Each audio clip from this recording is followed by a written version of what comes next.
Back with the WMAY morning news feed and joined in studio on this Martin Luther King Jr. Day by Springfield Alderman Shawn Gregory. Alderman, thanks for taking time with us this morning. How you doing? All right. Happy King Day to everyone. Absolutely. And a little bit later on this morning, you're going to be heading down to the Wyndham for the Martin Luther King Jr. Day breakfast, or is it a brunch? It's a breakfast. It's early enough. So, what does the day mean for you? And in this new era that we find ourselves in, faced with all kinds of different types of challenges, what does MLK Day mean for you? It's a good day to reflect. I'm really interested in hearing Dr. Pearson's message today with new energy. The dream lives on. So, I sort of pride myself in bringing new energy into the political field here in Springfield and certainly for the constituents I represent. So, I always have to reflect on what Dr. King believed in and peaceful protest and really getting after to change the conditions for the people he was representing. So you're a younger man. You've grown up in Springfield, kind of hearing about all the history that there is here, seeing even the politics work as when you ran for office. Yeah. That was an interesting race because even the election was, I can't remember how close the election was, but just a handful of votes of a difference. So you saw all this play out. But now that you were an elected official, how has your perspective changed on where we're at in society when it comes to race relations, when it comes to equity, when it comes to some of these important issues that we have in our consciousness? Now sitting in and being in, this will be my third budget season, really just seeing that, every corner of society has some improvements to address in the inequities. I think that's been, written about plenty of times by scholars and people who are well respected, across the United States. So, how do we get there? One of the things as a young alderman, I was told to read was the letter from Birmingham jail from Martin Luther King, where he was getting criticized and going through some things when he was just going down to Birmingham to help. And in his response, it was normally I don't take time to address my critics, but I feel like your criticisms in good faith, and so let me address why I'm here. And he broke down really his principles in getting into things, and one of those was really understanding the facts, so it directs you into direct action. I think we've seen that here, not only in Springfield but across the state and across the country with some changes in whether it was police reform or here in Illinois, we've seen our Black Caucus really push for some things after the George Floyd thing. So and that's really what he stood for: direct action, peaceful protest, and here in Springfield we definitely exercise. Well, one thing that sticks out for Springfield specifically is how peaceful things were even during the summer of 2020 when you saw cities across the country, all kinds of damage, police precincts set on fire. I mean, it was pretty unruly in some areas. What do you think kept things civil here in Springfield? I think leadership. I think leaders from everyone from Black Lives Matter to the young people from Landfair and their group. Me as elected official, Alderman Williams, now Senator Turner. Everyone was calling for peace and getting out with the people, because what's the best way to lead is being with people, and that's sort of the best way to lead, is being out there with them.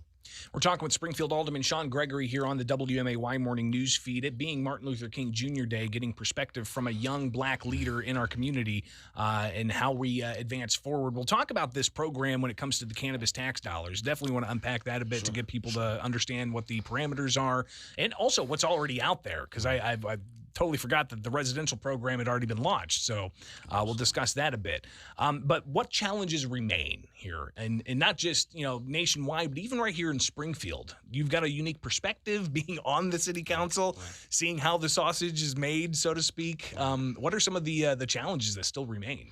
And one of the things I go back to in that very letter from Birmingham jail, he spoke on not only addressing the things right now, but the underlying issues, the things that are driving poverty and homelessness, and that's funding and getting people working and good jobs, and we can't quite possibly expect people to survive, as we expect today. So really addressing those underlying issues and really, as I say, it's every corner of society, really looking to address.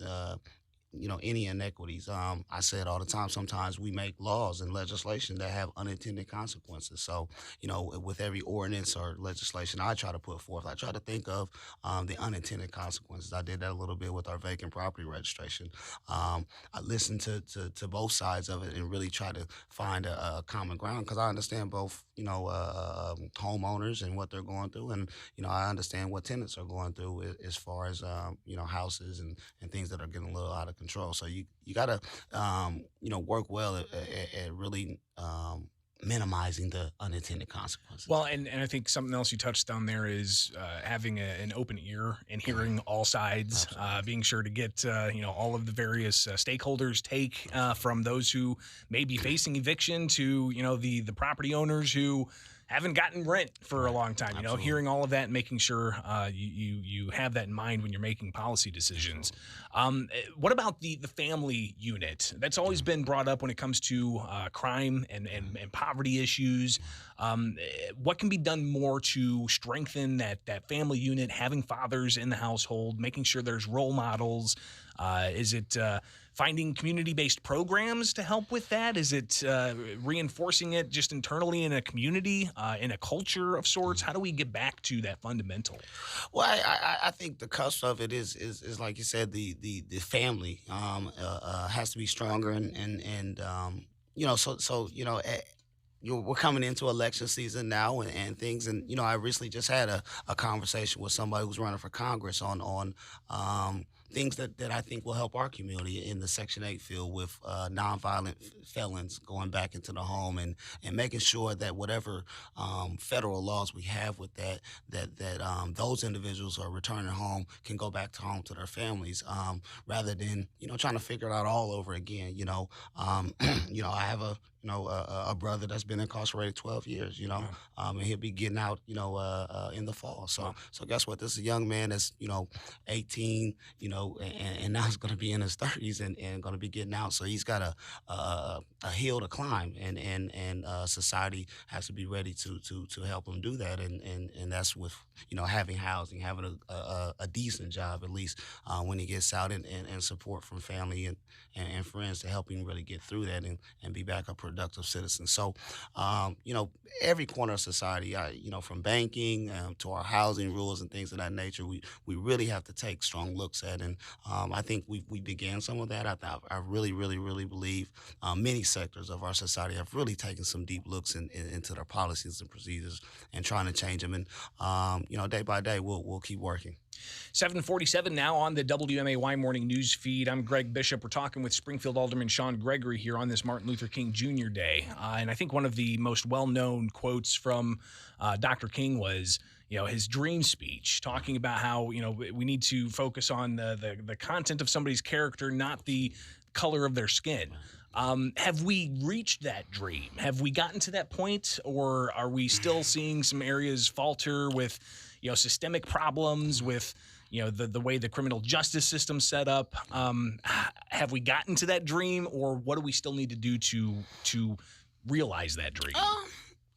I think we're further than what we was, in Dr. King's days, certainly as far as recognizing people just as individuals more than color. But we still have that ugly element out there, and it's so powerful that it really overshadows many of the good people that's working hard every day to break these barriers down. And until we really get a handle on that, across this country, it's really going to give us some problems. It's going to rear its ugly head, and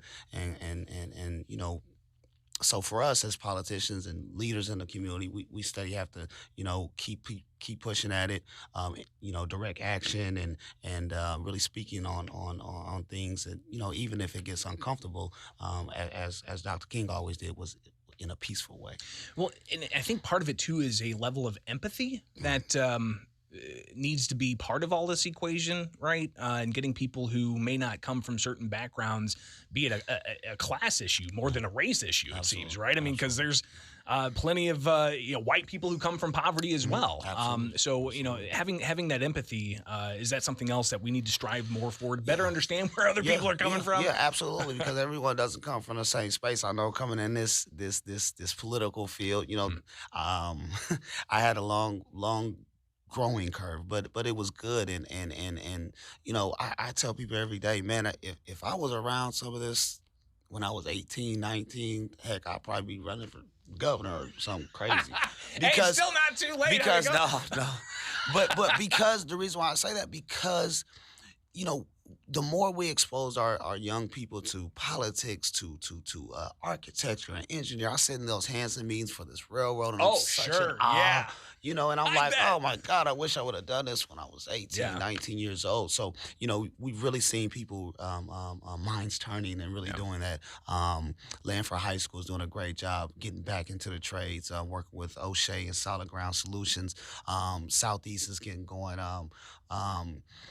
So we just gotta keep working at it. And I think as a young leader, we're bringing more and more energy. The message today is with new energy, the dream will live on, and that's what I'm working on. Just keep getting people involved in not only politics but their community. And as we really start helping our elders out who've been at this a long time, we'll be able to close the gap.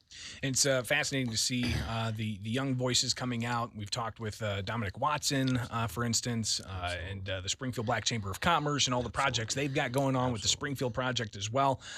Going to take a break, but coming back, I want to talk about this program with the cannabis tax revenue and the various places it's being focused.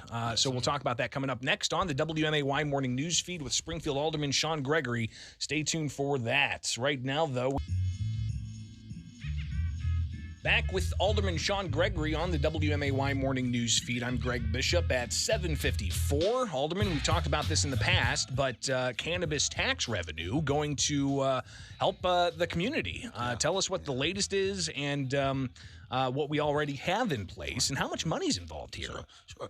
When the governor made this industry legal back when he first was elected, it took a little time, but we had a total amount of approximately $1 million, and me and now Senator Turner, we formed a legislation or ordinance that allocated half of the funding, or 1.5 of the 3% that the city charges for that product, to a certain boundaries on the east side. Because the other half goes to like pensions and public works or something like that. Yeah. Don't get me going. But this particular half, which gives us about $445,000, we placed it right now anyway. We placed it over to certain boundaries on the east side that had the lowest, income disparities, housing matters. Really the worst part of our city that needs some growth. So we put it into two programs. One was the owner-occupied home redevelopment. We put $100,000 into that. Residents from that area can apply for up to $25,000 for exterior home redevelopment. And then we put the other amount, approximately $350,000, into business assistance, so to speak. That some of the details with that is it was for 51% minorities. You only have to put in 10% into escrow, so you're not losing any money. And for people who will even struggle with that, we matched it up with the Justine Peterson program to allow loans to help anyone who's struggling with that piece of it. So what new and existing businesses, you can use it for equipment, you can use it for land acquisition, pretty much anything, as long as you're committed to bringing tax revenue to that area and brick and mortar type of situation. So it's not like somebody can get the dollars and then move out of the area, right? They have to stay in the area. So there are some agreements that they have to comply with. Very carefully thought. The application is as simple as possible. We really didn't want to make it hard or put a bunch of rules in it or nothing. We actually put an asterisk by some of the things because we want to take some things case by case as we want to make sure that this fund really does the best we can. Well, and this is from the city's correct cannabis tax Correct. dollar portion. Correct. Is that Correct. right? Correct. So the added tax that the city has on Correct. cannabis. What about the dollars from the state tax? You guys get a portion of that for the city, right? There is supposed to be 8% left over after all the bills, all the programs that was given out. I think the state has committed like $20 million to the R3 program. Yeah, I thought 40 plus 30 million, Right, I think. right. So, and ultimately, it's a quarter of every state cannabis tax dollar goes to that. Correct. And you're looking at, I think, like close to Correct.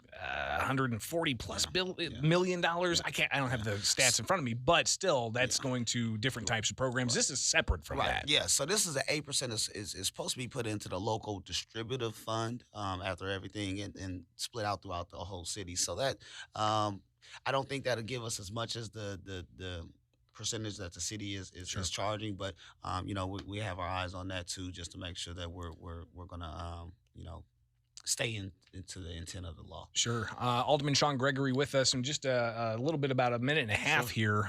We've got the budget season coming up. Yes, sir. Any more discussions about how to use those federal tax dollars? Right now, $15 million in the bank. You got $17 million coming more. So.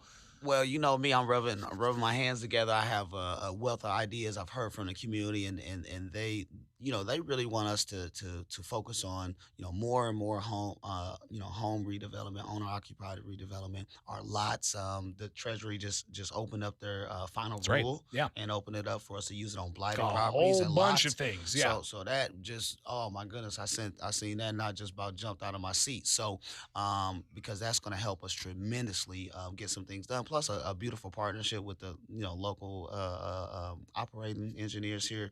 So that's going to help us save money. So I have some great plans. The mayor's outlined his game plan of what he wanted to do. So we'll come back and we'll look at it. I'm sure everybody have amendments, and certainly I will.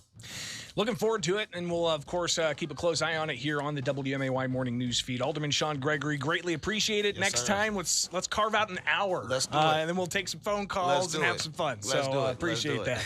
All right, coming up on 8 o'clock now, it is the WMAY Morning News Feed on Martin Luther King Jr. Day.